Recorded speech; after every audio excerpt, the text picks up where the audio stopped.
नमस्कार, superfast top 10 news में आपका स्वागत है। मैं हूं आपके साथ समीक्षा दादिश। आइए बात करते हैं आज की तमाम ताजा खबरों पर। अमेठी सांसद किशोरी लाल शर्मा ने कहा कि ये जघन्य अपराध है। मैं कल से पीड़ित परिवार के संपर्क में हूं।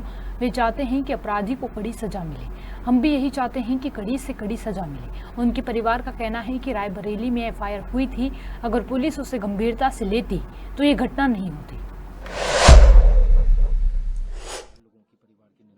कर दी गई, उसके बाद अभी आप परिवार से रात से ही उनके टच में थे, अभी भी आप यहाँ पर आए हैं, किस पूरी घटना के बारे में क्या कहेंगे आप? नहीं, ये जघन्य अपराध है। तो मतलब इस तरह की हत्या की बच्चों पे भी रहम नहीं आया कि हम लोग अब कल्पना करो कि ये हमारे परिवार में हो गए, हमारी मनोदशा क्या होगी। वही इस परिवार की मनोदशा, क्योंकि मैं कल से ही इनके संपर्क में हूँ। तो परिवार का ये कहना है कि इसमें जो भी मुजरिम है उसको कड़ी से कड़ी सजा मिले। तो हम भी चाहते हैं कि जिसने भी ये अपराध किया है उसको कड़ी से कड़ी सजा मिलनी चाहिए। और परिवार के उनके पिताजी का ये भी कहना है कि कोई एफआईआर हुई थी रायबरेली में, तो उसके ऊपर अगर पुलिस उसको सीरियस ले लेती तो शायद ये घटनाक्रम ना होता। ये उनके परिवार वालों का ये मानना है। तो क्योंकि ये तो पुलिस का मैटर है, पुलिस इन्वेस्टिगेशन कर रही है। कि मेरी उधर डीएम अमेठी से ही बात हुई, अभी एसपी साहब से यहाँ भी बात हुई, तो सबसे बात हो रही है। सारे लोग लगे हैं इस हमने क्योंकि तय तक जाना है कि घटनाक्रम क्या है। ठीक है, तो उसमें फिर जो भी मैक्सिमम सज़ा मिल सकती है उसको मिलनी चाहिए, ये हमारा कहना है। और परिवार के जो बाकी सदस्य बचे हैं उनको गवर्नमेंट कंपनसेट करे कि जिससे कि उनके, क्योंकि और भी उनका बेटा है, बाकी परिवार भी है। तो यही एक परिवार में उदयमान लड़का था जिसने पहले पुलिस की नौकरी ज्वाइन किया, उसके बाद उसने टीचर की नौकरी ज्वाइन किया। इस गरीब बाप ने उसको अपनी खून पसीने की कमाई से उसको पढ़ाया, क्योंकि उसने मतलब अपने इच्छा से ये नौकरी चुनी। तो उसके बाद इस तरह का अपराध हो जाना कि ओहरवा भवानी यहाँ ये अपराध हुआ है, वहाँ बहुत प्रसिद्ध मंदिर ओहरवा भवानी मंदिर है जो पांडवों के टाइम का लोग बताते हैं। तो वहाँ पुलिस निश्चित रूप से रही हुई, कल पहला नवरात्रा था, तो उससे कुछ ही दूरी पे अगर इस तरह की घटना होती है तो कानून व्यवस्था पे तो सवाल उठते हैं। ये मेरा कहना है। अभी देखा गया कि आप रात से फैमिली के टच में हैं, उनसे जो सिंपैथी है वो अपने एक्सप्रेस कर दें। आज आपने फैमिली में शीर्ष नेतृत्व से भी बात कराई, किससे उनकी बात हुई? क्या राहुल गांधी? राहुल जी से बात हुई। सोनिया जी ने भी संवेदना अपनी व्यक्त करी है। राहुल जी ने कहा कि मैं भी आऊँगा इसके अंदर। तो उन्होंने परिवार का जो भी, फिर उसके बाद मेरे को निर्देश दिए। तो मैंने उनको बताया कि जो हम लोग परिवार ने कहा है हम उस लेवल पे इनकी मदद कर ही रहे हैं। तो ये है। तो क्या राहुल जी कब आने का या कोई? उन्होंने कहा कि मतलब वो कह रहे हैं जल्दी, मैं शाम को ब्रीफ करूंगा उनको। तो मैं कहा अभी ये क्योंकि अंतिम संस्कार की है, हम भी चाहते हैं कि बॉडी खराब ना हो, हिंदू शास्त्रों में भी लिखा है। तो ये हम चाहते हैं कि वे हो जाए, तो फिर राहुल जी इस परिवार के बीच में अपना दुख बांटने आएंगे। मध्य प्रदेश कांग्रेस के प्रदेश अध्यक्ष जीतू पटवारी ने भोपाल में अतिथि शिक्षकों पर हुए लाठीचार्ज की कड़ी आलोचना की है। उन्होंने इसे तानाशाही की मिसाल बताते हुए कहा कि कल भोपाल में जो हुआ अतिथि शिक्षकों के साथ हुआ वो बर्बरता से कम नहीं है। शिवराज सिंह चौहान ने चुनाव से पहले वादा किया था कि अतिथि शिक्षकों को नियमित किया जाएगा, लेकिन आज तक इस वादे का पालन नहीं हुआ है। ये ग्वालियर चंबल की धरती से कल भोपाल में अतिथि शिक्षकों के साथ जो अन्याय हुआ, जो लाठीचार्ज हुआ, जो अराजकता हुई, ये एक तरह से तानाशाही है। आप देखो कि जिन अतिथि शिक्षकों के लिए सिंधिया जी ने ये कहा कि मैं सरकार गिरा दूंगा और गिरा दूंगा, जिन अतिथि विद्वानों को चुनाव से पहले नियमित करने के लिए शिवराज जी ने बड़े बड़े वादे किए और अपने घोषणा पत्र में उनसे जो वार्ता हुई उसमें भी बात की, उसका भी आज तक पालन नहीं किया। फिर ये मोहन यादव जी जो आज मुख्यमंत्री हैं, इन्होंने एक लेटर लिखा था जब कांग्रेस की सरकार थी कि इनको नियमित किया जाए वर्ग 1, 2 और 3। तो रात में लाइट बंद करके लाठियां बरसाना, ये मैसेज क्या है? मतलब शिक्षकों को जो भविष्य बनाता है देश का और प्रदेश का, जो शिक्षा जगत अपने परिवार की यातनाओं को आत्मसात करता है पर देश के लिए, प्रदेश के लिए, भावी भविष्य के लिए लड़ता रहता है, उसके साथ ऐसा लाठी चार्ज करना ये बर्बरता है। दूसरा, जो कांग्रेस पार्टी बहनों के साथ अत्याचार इस सरकार के दौरान हो रहे हैं, रोज 18 बच्चियों के साथ बलात्कार होता है और इसका जब विरोध अलग अलग तरीके से करते हैं तो हमारा जो यूथ कांग्रेस के अध्यक्ष है प्रदेश के मितेंद्र, उनके खिलाफ एफआईआर हुई। ये मैसेज क्या है कि बहनों के बलात्कार होंगे और आम जनता आवाज नहीं उठा सकती है, इनके खिलाफ बात नहीं कर सकती है। अरे यही प्रदेश है जिसमें 1 साल की बच्ची से 15 साल की बच्ची के रेप में हम नंबर 1 आ गए। अरे ये मां शक्ति के दिन चल रहे हैं, नवरात्रा के दिन चल रहे हैं। ऐसे में अगर विपक्ष आवाज नहीं उठाए, यूथ यहाँ का आवाज नहीं उठाए, यहाँ की जनता आवाज नहीं उठाए तो फिर कौन उठाए? आपके कानों में तो जू रेंग नहीं रही है, आपका प्रशासन तो करप्शन की भेंट चढ़ गया। तो ऐसे में मितेंद्र पर एफआईआर करना, यूथ कांग्रेस के हमारे अध्यक्ष, इसकी मैं निंदा करता हूं और मुकाबला करेंगे, लड़ेंगे। मध्य प्रदेश का जो विपक्ष का दायित्व है वो पूरी ईमानदारी से निभाएंगे। जहां तक प्रश्न है अभी विजयपुर का, 500% विजयपुर कांग्रेस जीतेगी। इंदौर में राजेश का कहना है कि जो गरबा में जिनको जाना है उनको वो हो गई पुरानी बात है। ये न्यूसेंस सवालों का, इस तरीके के भ्रमित करने वाले, माँ की आराधना का काम होता है प्रेम का, प्यार का, शक्ति का, समृद्धि का। हर घर में हर तरीके का आशीर्वाद मिले, इसीलिए माँ का ये पावन पर्व आता है। इसमें हम व्रत रखते हैं, उपवास रखते हैं और माँ की आराधना करते हैं, इसलिए कि देश समृद्ध बने, एकजुट रहे, भाईचारा बने, हम सब मिलकर सेवा करें, एक दूसरे की मदद करें, देश विश्व का नंबर 1 जाए। ये सबके घरों में हर तरह की सुख शांति समृद्धि हो। ये इस तरह के अलग अलग तरीके से बयान देना बीजेपी की नीति है। एक आखिरी सवाल है। अमेठी में शिक्षक और उनके परिवार की हत्या के मामले में सियासत भी शुरू हो गई है। अमेठी के सांसद केएल शर्मा रायबरेली पहुंचे और मृतक शिक्षक के पिता से मुलाकात की।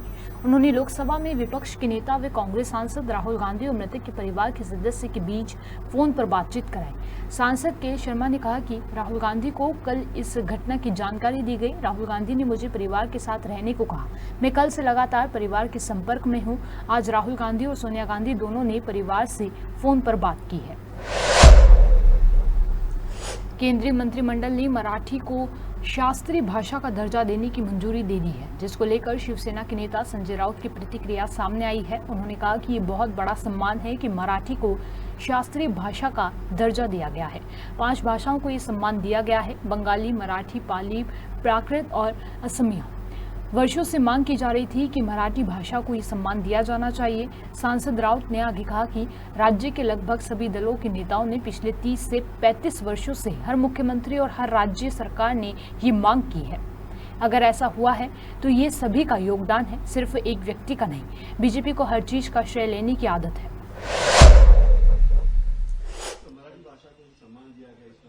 देखिए, बहुत बड़ा सम्मान है। मराठी भाषा को क्लासिकल लैंग्वेज, जिसे हम अभिजात भाषा का दर्जा बोलते हैं, मराठी और बंगाली को दिया है, असमी को दिया है, पाली भाषा को दिया है, अर्धमानवी प्राकृत भाषा को दिया है। ऐसे 5 भाषाओं का सम्मान करने वाला निर्णय कर केंद्र सरकार ने किया है। सालों साल से महाराष्ट्र से ये मांग उठती रही है कि मराठी भाषा छत्रपति शिवाजी महाराज की भाषा है, संतों की भाषा है, डॉक्टर बाबा साहेब आम्बेडकर जी की भाषा है, संविधान की भाषा है, महात्मा फुले की भाषा है मराठी, बाला साहब ठाकरे जी की भाषा है। तो ये भाषा को आप सम्मान देना चाहिए, अभिजात भाषा का, हमारी मांग रही। और लगभग राज्य की सभी पार्टी के नेताओं ने, मुख्यमंत्रियों ने, सरकारों ने मांग अब तक 30-35 साल से ये मांग करते आए हैं।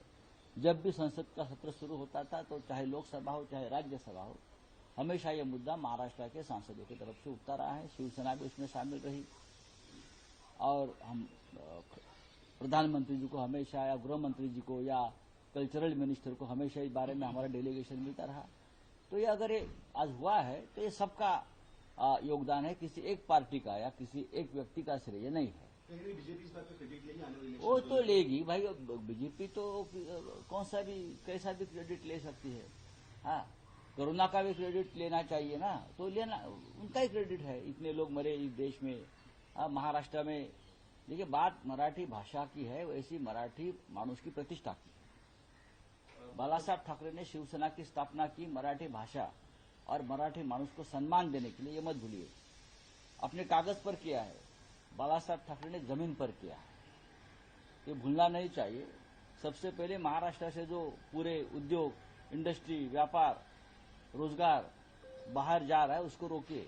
मराठी भाषा के साथ इस राज्य की प्रतिष्ठा बढ़नी चाहिए। इलाहाबाद हाईकोर्ट ने यौन शोषण मामले में अहम फैसला दिया है। कोर्ट ने कहा कि सहमति के आधार पर लंबे समय से बनाए जा रहे शारीरिक संबंध को रेप बिल्कुल नहीं माना जा सकता है। कोर्ट ने महज शादी के झूठे वादे के आधार पर कई सालों तक सहमति से बनाए गए संबंधों को रेप मानने से इनकार किया। हाईकोर्ट ने इसी आधार पर मुरादाबाद के आरोपी के खिलाफ चल रही क्रिमिनल प्रोसीडिंग को रद्द करते हुए उसे बड़ी राहत दी है। जस्टिस अनीश कुमार गुप्ता की सिंगल बेंच ने आरोपी श्रेय गुप्ता की याचिका को मंजूर करते हुए आदेश दिया। कोर्ट के फैसले के मुताबिक 12-13 साल के लंबे समय तक सहमति से बनाए गए शारीरिक संबंध को महज इस आधार पर बलात्कार नहीं कहा जाएगा, क्योंकि इसमें शादी के वायदे का उल्लंघन किया गया है। उत्तर प्रदेश के मिर्जापुर जिले में गुरुवार देर रात एक ट्रक और ट्रैक्टर ट्रॉली की टक्कर से दर्दनाक हादसा हो गया। इस हादसे में 10 लोगों की मौत हो गई और 3 लोग गंभीर रूप से घायल हो गए। मिर्जापुर के एसपी अभिनंदन ने बताया कि दुर्घटना देर रात करीब 1 बजे मिर्जापुर वाराणसी सीमा पर कछवा और मिर्जा मुराद के बीच जीटी रोड पर हुई। एसपी ने बताया कि ट्रैक्टर ट्रॉली में 13 मजदूर थे जो भदोही जिले में निर्माण कार्य करके लौट रहे थे। तभी उनके वाहन को एक ट्रक ने पीछे से टक्कर मार दी, जिससे चालक ने नियंत्रण खो दिया। सूचना मिलते ही एसपी अभिनंदन और अन्य अधिकारी तुरंत मौके पर पहुंचे और राहत एवं बचाव कार्य शुरू किया गया।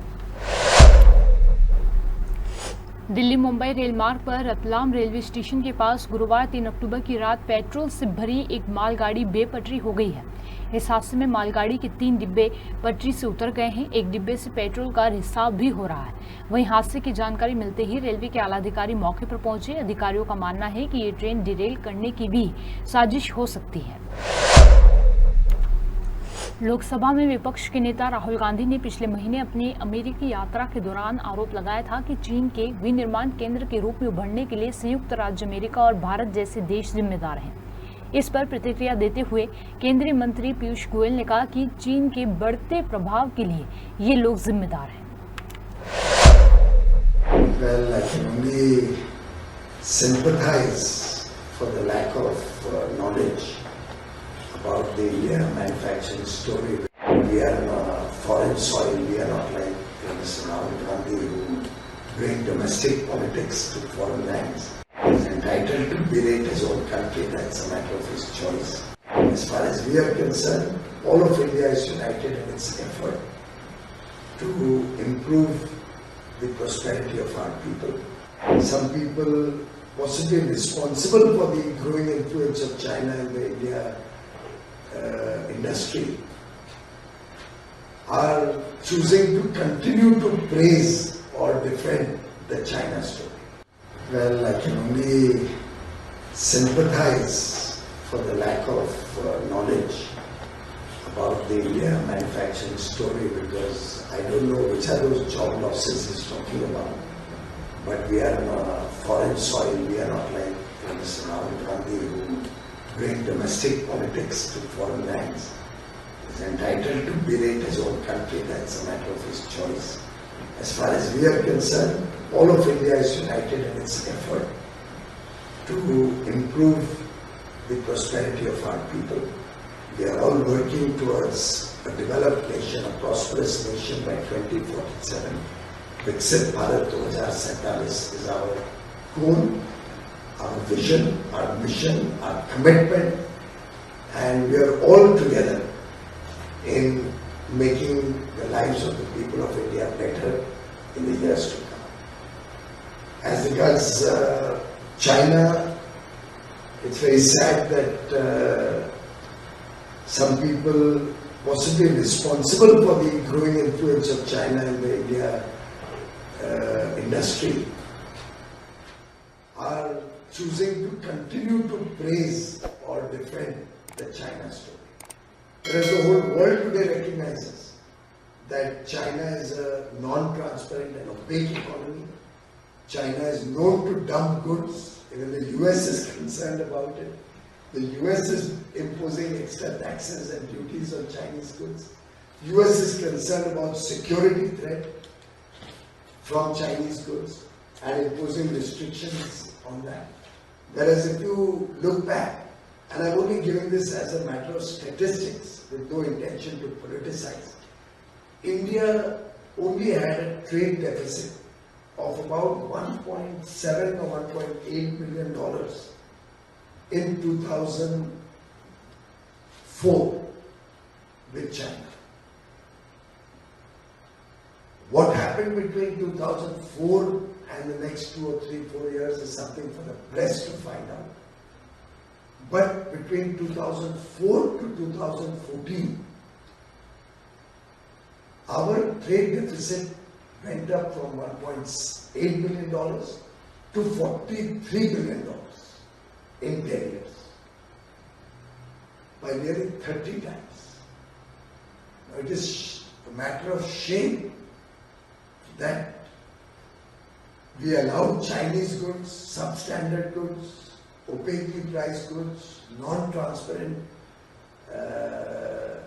costed goods to flood the Indian markets, to kill Indian manufacturing, to almost get investors disinterested in the India story because there was no protection against these kind of goods coming in from China. Import duties were reduced during that period. India, which was not a part of RCEP, was taken into RCEP forcibly, which was really getting India to do an FTA with China. If you look back, what was RCEP? It was a grouping of 15 countries. India already had an FTA with the 10 ASEAN countries. We already had an FTA with Japan, already had an FTA with Korea.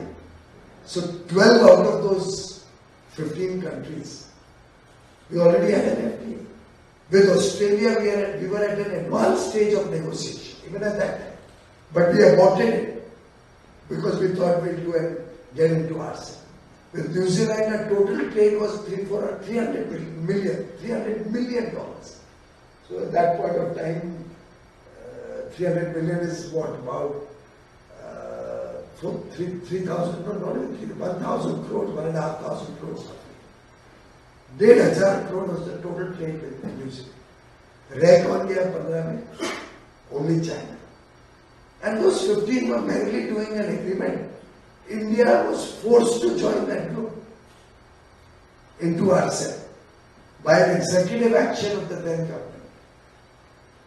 At the highest level, there's a what is that word? TERC is a body led by the Prime Minister who takes these decisions. They forced India into the RCEP negotiation. So you will all appreciate it. Basically was getting India to do an FTA with China. And imagine what that would have cost India. Look at the import duties, how they have been reduced from 4 to 14, which helped China dump goods into India. And for your information, our trade deficit increased from 4 to 14 at a compounded annual growth rate of 42.85%. CAGR of 42.85%. If that did not kill manufacturing, what did? Whereas from 14 to 24, our trade deficit with China grew only by 6.45%. CAGR of 6.4%. It's chalk and cheese. And this is compounding, by the way. So whereas trade deficit in 10 years in our time barely doubled, it grew by 30 times, 3,000% in those 10 years. I think it's extremely sad that certain countries, certain governments who are responsible for this problem in the first place don't even recognize and understand how they have hurt and damaged the India clone story. Anyway, that is for our domestic politics. Over here, I can only tell you, all of us are unitedly working for the collective good of Lebanon के दक्षिणी क्षेत्र में Israeli सेना और Hezbollah लड़ाकों के बीच भीषण लड़ाई जारी है। इजरायली सेना ने गुरुवार की लड़ाई में 15 लड़ाकों को मारने का दावा किया है, जबकि बैरूत में इजरायल के हवाई हमले में हिजबुल्लाह के 2 स्वास्थ्य कर्मियों समेत 7 कर्मचारी मारे गए हैं। इजरायल की सेना ने गुरुवार को कहा कि उसने लेबनान की राजधानी में हिजबुल्लाह के खुफिया मुख्यालय पर हमला किया है। लेबनान के स्वास्थ्य मंत्रालय के अनुसार इजरायल की बमबारी में 1000 से अधिक लोग मारे गए हैं और पहले से ही आर्थिक और राजनीतिक संकट में फंसे देश की सैकड़ों हजारों लोगों को अपने घरों से भागने पर मजबूर होना पड़ा है।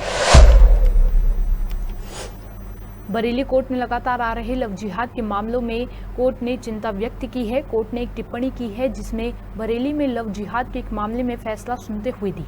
मामले में एक मुस्लिम युवक ने हिंदू बनकर एक हिंदू युवती को प्रेम जाल में फंसाया, फिर उसके साथ बलात्कार किया। इस मामले में अपर सत्र न्यायाधीश फर्स्ट ट्रैक ने आरोपी आमिल उम्र कैद और 1 लाख का जुर्माना लगाया है। इसके साथ ही युवक के पिता को भी 2 साल की सजा सुनाई है।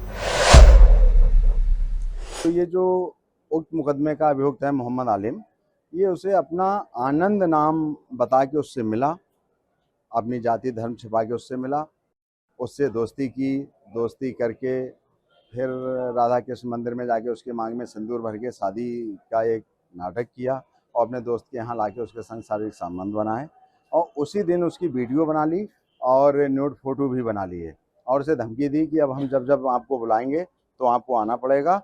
IPTC फर्स्ट जज श्री रवि दिवाकर जी द्वारा इसमें आजीवन कारावास और 1 लाख रुपए की अभियुक्त मोहम्मद आलिम को सजा सुनाई गई। कि उसमें जो है जो जज कोर्ट है उसने कमेंट किए। ये जो फैसला आया है ये 2023 का मामला था और आरोप बनने के बाद 6 महीने में इसमें जजमेंट आया है, आजीवन कारावास और 1 लाख की सजा हुई है और जो अभियुक्त था मोहम्मद आलिम उसके पिता को भी 2 साल की कारावास हुई है। इसमें जो कमेंट्स दिए हैं वो ऐसा है कि उन्होंने कहा जो असामाजिक तत्व हैं, जो कुछ लोग षड्यंत्रकारी हैं, वो हिंदू धर्म की लड़कियों को बहला के फुसला करके अपना शादी करके धर्मांतरण करके इस तरह का माहौल बनाना चाहते हैं, जैसे बांग्लादेश और पाकिस्तान जैसा माहौल बनाना चाह रहे हैं। और लव जिहाद का जिक्र किया गया है उसमें, और क्या पूरा ये मामला था? ये जो पीड़िता है वो अपने घर से राजेंद्र नगर में कोचिंग के लिए आती थी। तो ये जो उक्त मुकदमे का अभियुक्त है मोहम्मद आलिम, ये उसे अपना आनंद नाम बता के उससे मिला, अपनी जाति धर्म छिपा के उससे मिला और उससे दोस्ती की, दोस्ती करके फिर राधा कृष्ण मंदिर में जाके उसके मांग में सिंदूर भर के शादी का एक नाटक किया और अपने दोस्त के यहाँ लाके उसके संग शारीरिक संबंध बनाए और उसी दिन उसकी वीडियो बना ली और न्यूड फोटो भी बना लिए और उसे धमकी दी कि अब हम जब आपको बुलाएंगे तो आपको आना पड़ेगा और वरना हम तुम्हें जान से मार देंगे और तुम्हारी वीडियो वायरल कर देंगे। इसमें कोर्ट ने लव जिहाद का जिक्र। हाँ, वो इसलिए किया है कि पीड़िता ने अपने सत्र परीक्षण दौरान बताया था कि ये हमसे मिलने आता था, इससे शादी की, फिर इसने हमारे कई होटलों में बुला के हमसे बलात्कार किया, गर्भवती हुई तो अबॉर्शन हाफिजगंज के एक अपना मतलब एक निजी हॉस्पिटल में उसका गर्भपात कराया और जब ये उसके पीछे पीछे एक दिन गई तो इसे जब उसके गांव पहुंची तो इसे पता चला कि इसका असली नाम मोहम्मद आलिम है और ये मुस्लिम समाज से है। क्या पूरी सजा हुई, किस तरह के कोर्ट में माननीय न्यायालय में 6 गवाह पेश कराए गए। उसमें एक होटल मैनेजर भी था जहां ये एक्शन लेके जाता था, उसके साथ बलात्कार किया करता था और पीड़िता ने खुद 161 मतलब जो तहरीर दी थी उसमें घटना जो अपने आप बीती घटना घटित हुई थी वो बताया था। 161 CRPC बयानों में बताया था, माननीय न्यायालय द्वारा 164 CRPC बयानों में बताया था और माननीय न्यायालय में जो साशपथ बयान हुए थे उसमें भी उसने आप बीती पूरी घटना का समर्थन किया और बताई थी कि इसने ऐसे ऐसे के नाम बदल के और ये बदल के मुझे मिला, कलावा हाथ में बांधता था और मेरे संग बलात्कार किया। उसी आधार पर माननीय न्यायालय IPTC फर्स्ट जज श्री रवि दिवाकर जी द्वारा इसमें आजीवन कारावास और 1 लाख रुपए की अभियुक्त मोहम्मद आलम को।